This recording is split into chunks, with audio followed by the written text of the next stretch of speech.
Partitioned is the ideal setup for Israel in Syria, specifically partitioned along sectarian and ethnic lines. Having a Kurdish state in Syria would undermine the Turkish role.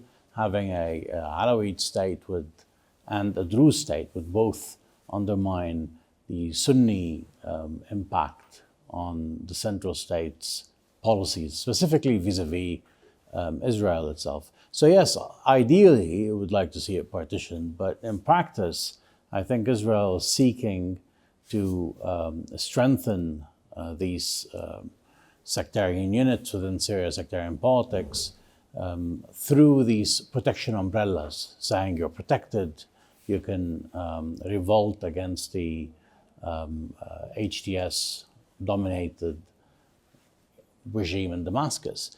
And I think that will have the impact it needs in Syria, which is undermining the evolving state.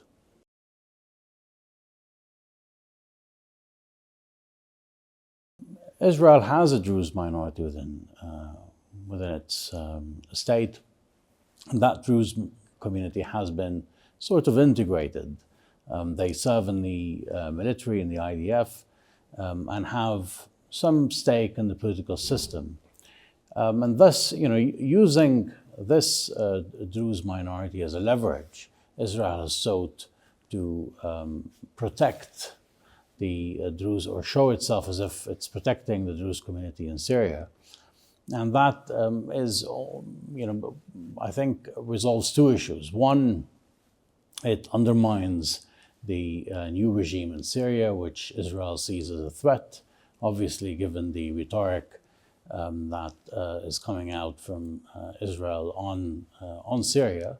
And secondly, we would address the internal fears among the Druze community in Syria, which is basically fearful of what comes next. The regime in Damascus in the past portrayed itself as a non-sectarian one, and one in which minorities feel safe within a secular system. And now we have the totally opposite kind of regime, an Islamist regime, an Islamist group, which had a Salafist ideology, under which in the north the Druze community was not treated very well. So they're addressing the internal dimension, but also undermining the regime in Syria.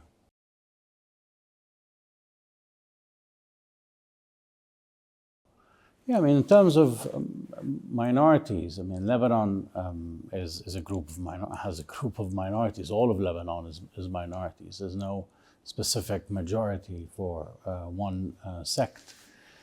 The HTS regime in Syria has a transnational dimension. There are Lebanese fighters within HTS. There's in HTS a long history of narrative and narratives and rhetoric on Lebanon being part of the greater Sham. The name itself suggests that they believe in historical Sham, which includes not only Syria, but Lebanon, Palestine, and also Jordan and parts of Iraq. And so the approach is worrisome to the Lebanese state. Add to that the Lebanese fighters within HTS remain part of the new regime. And this is also another worrying aspect, because these are Lebanese who are wanted by the Lebanese state and are seen as adversaries to the state and a security threat. So what does that mean in terms of the upcoming years and relations between both countries? And there's also pressure from the Syrian side, not only to release the Syrian prisoners in Lebanon, but also the Lebanese Islamist prisoners in Lebanon, many of whom were supporters of HTS in the past. So these dossiers suggest that there is some form of tension that needs to be addressed and fears that need to be addressed. And I think the Lebanese side is trying to push forward the demarcation of borders between both sides. But until now, the HTS-led government in Damascus is refusing to engage with the Lebanese side. And also, there's the indirect impact. Having an Israel calling for protection of Druze minorities and minority in Syria, and also calling for some sort of protection for other minorities, would increase the tensions between the center led by HTS, the Sunni center, and the other minorities. So that might have an impact on Lebanon. Lebanon has a small Alawite community which has a history of clashes with the Sunnis, and specifically in the Tripoli region. So that's one issue that the Lebanese side is worried about. But there are also other implications on other communities, including the large Druze community in Lebanon. So that's definitely an issue which has gained some media attention lately, specifically with the statements of Walid Jumblat, the Druze leader, in which he calls for the Druze community to be more aligned with the center in Damascus rather than listening to the Israeli demands. So they're trying to act as a mediator and push back the Israeli interference.